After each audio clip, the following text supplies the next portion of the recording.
Hi అండి, ఈరోజు మన షార్ట్ వీడియోలో మా మినీ టెర్రస్ గార్డెన్లోని మొక్కలకి ఎటువంటి పాటింగ్ మిక్స్ని మేము యూజ్ చేస్తామో ఈ వీడియోలో చూపిస్తానండి. మెయిన్గా టెర్రస్ మీద మొక్కలు పెంచే వాళ్ళు మట్టి లైట్ వెయిట్గా ఉండేటట్లుగా చూసుకోవాలండి.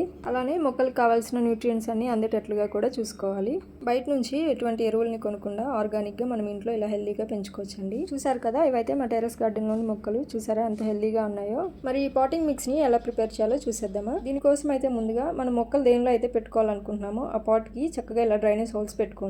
ఇప్పుడైతే ఆ హోల్స్ బ్లాక్ అవ్వకుండా పైన ఇలా పెంకులు లాంటివి పెట్టుకోవాలి. ఈ విధంగా పెట్టుకున్న తర్వాత ముందు లేయర్ వచ్చేసి ఇలా ఎండుటాకులను వేసుకోవాలి. వీడియోలో చూసారు కదండి, ఆకులను వేసిన తర్వాత అలాగ లోపలికి అదుముకోవాలి. ఆ తర్వాత ఒక లేయర్ వచ్చేసి ఇలా మట్టిని వేసుకోవాలి. ఈ ఆకులన్నీ కనిపించకుండా మట్టితో నింపేసేయాలండి ఆ లేయర్ అంతా. చూసారు కదా, ఈ విధంగా మట్టిని మొత్తం నింపేసిన తర్వాత పైన ఏదైనా కానీ ఎరువును వేసుకోవాలి. మేమైతే ఇక్కడ మేకల ఎరువును వేస్తున్నాము. మీకు అందుబాటులో ఉన్న ఎరువుని ఏదైనా వేసుకోవచ్చు. చూసారు కదా, ఈ విధంగా ఎరువు వేసేసిన తర్వాత మళ్ళీ ఇలా చేత్తో అదుమేసుకుని పైన మళ్ళీ ఒక లేయర్ మట్టిని వేసుకోవాలి. ఇలా మట్టిని ఒక లేయర్గా వేసేసిన తర్వాత ఇంట్లో వచ్చే కిచెన్ వేస్ట్ ఉంటుంది కదండి, ఇదైతే 1 వీక్ నుండి మేము స్టోర్ చేస్తున్న కిచెన్ వేస్ట్ అనమాట. ఇది వేసేసుకుని పైన అంతా స్ప్రెడ్ చేసేసుకోవాలి ఈవెన్గా. ఇప్పుడు మళ్ళీ ఇంకో లేయర్ మట్టిని కూడా వేసుకుని మొత్తం కిచెన్ వేస్ట్ అనేది బయటికి కనిపించకుండా స్ప్రెడ్ చేసేసుకోవాలి. ఇప్పుడు పైన కొంచెం వాటర్ని స్ప్రింకిల్ చేసుకోవాలండి. ఇంకింతేనండి. చూసారు కదా, ఈ విధంగా పాటింగ్ మిక్స్ని రెడీ చేసుకుంటాము. ఇప్పుడు దీనిలో కావాల్సిన మొక్కల్ని కానీ విత్తనాలు కానీ పెట్టేసుకోవచ్చు. ఈ విధంగా చేయటం వల్ల సాయిల్ మిక్స్ లైట్ వెయిట్గా ఉంటుంది. అలానే మొక్కలు కూడా చాలా హెల్దీగా పెరుగుతాయండి. ఈ పాటింగ్ మిక్స్ అయితే చాలా బాగా వర్క్ అవుతుందండి. మీరు కూడా ఒకసారి ట్రై చేయండి. ట్రై చేసి ఎలా వచ్చిందో కామెంట్ చేయండి.